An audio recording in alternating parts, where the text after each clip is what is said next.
to thank, firstly, the City East Precinct Committee for putting on this public meeting. I think it's a very worthwhile event. And also I'd like to thank everybody for coming along, and also Monica Baroni and council staff. It's very useful to have these kinds of public meetings. Firstly, I might just very briefly introduce myself, as I may be quite unfamiliar to people. As Sue mentioned, my name is Sacha Blumen. I've recently, in last September, been elected the president of the 2011 Residents Association, and seeking to reinvigorate that society and to speak on behalf of, or help local residents put forward their views. Okay, so I just want to make a few minor points in relation to this proposal. And it really came about in early December when we heard reports of what happened at a public meeting at which the City East Facilities Review was discussed in a public meeting. Unfortunately, I wasn't able to attend, so these were second-hand reports, unfortunately. But nonetheless, what became quite clear to us was that it was really unclear, firstly, what the council's proposals were. And this was what caused a fair bit of angst amongst locals. That what exactly was council proposing? And this is, I think, a fairly clear, fairly important thing to be to try and make clear. What actually is council proposing? Because then, once we know, well, we can discuss whether it's a good idea or not. So I think that provides some of the background to this meeting.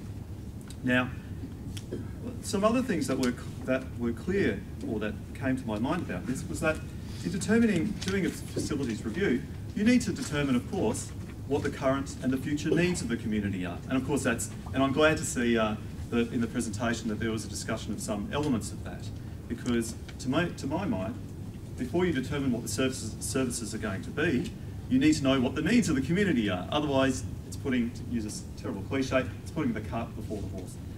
I won't use any more cliches. But this is a really key important factor. And I actually wrote to council on behalf of 2011 asking, firstly, what precisely were they intending to do? And I received a reply about 2 weeks ago or so on this. But also asking for how the council worked out what the current and the future needs of the community actually are. And has there been some documentation? Has there been a report prepared internally to council? And if so, can that report be made public? It's really important in this matter, in these sorts of reviews, for there to be transparency in these processes. By making this report, if there is such a report, public, people, the local community can look through it and say, yes, that point's right. That's the point I raised. This point isn't quite right. This point is actually wrong. So that's something that 2011 has been asking for, that this report be made public. Until this report is made public, we can't have any confidence actually that what council is proposing, the services council is proposing, actually does meet the current and future needs of the community.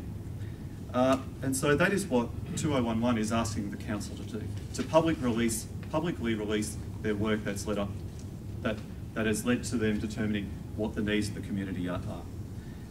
It could be the case that public input could be asked for in terms of that report. So the council actually gets this right. So there is also another matter after there's public input on this council report is, and that is, and this meeting is part of that process, actually public feedback, like genuine public feedback on what the plan actually is before it's put into effect. Now this doesn't necessarily mean detailed public feedback on each element of the plan, for example, what the tabernacle will look like, but in fact the whole plan as a whole. So that's what we'd really like to see, a genuine process of public feedback. I know that many people are concerned, many locals are concerned, that council will not adopt such a genuine plan of consultation. Former councils have done activities such as moving the library basically by fiat, and this is this is in people's memories, and it's not a good way to go about things. Just finally, penultimately, there's a few things. Andrew made some very good points about if we get rid of this site, if we sell this site, as we know, land values in the inner city seem to be increasing continually, and if not, they're nonetheless quite high. If we sell that site, it could be quite difficult in the future for council, if it determines that it needs some extra land, for whatever reason, to procure that land in a cost-effective way. It's important think that this site could be useful for its future value. If council decides that the buildings on the site aren't required for whatever reason, I'm not advocating them, I'm just saying if it does, then perhaps it could turn that site into a park. It's a small park, nonetheless, it would be a small park, but nonetheless it would be a park that would complement the parks across the street, which are very beautiful, if not, even though they're quite small. So that was our major concerns, that first of all, the council work that determined what the current and future needs of the community are, that it be publicly released, that the public can provide feedback on it, and that the public can provide feedback on the totality of this review.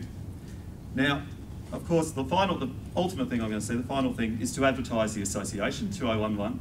I'm speaking, as I've mentioned, I'd like to thank Sue for this opportunity to speak here. But 2011, it exists simply to help local residents put forward their points of view. And that could be in terms of, say, processes like this City East Facilities Review, which we have written to the council about. It could be in terms of if people have objections to development applications or real issues about that. We simply exist to help local residents provide a central point of view where local residents can put their views forward.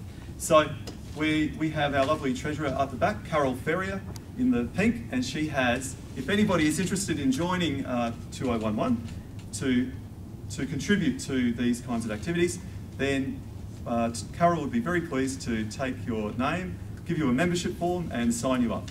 So it costs just $5 a year. So I'd like to thank you on that note.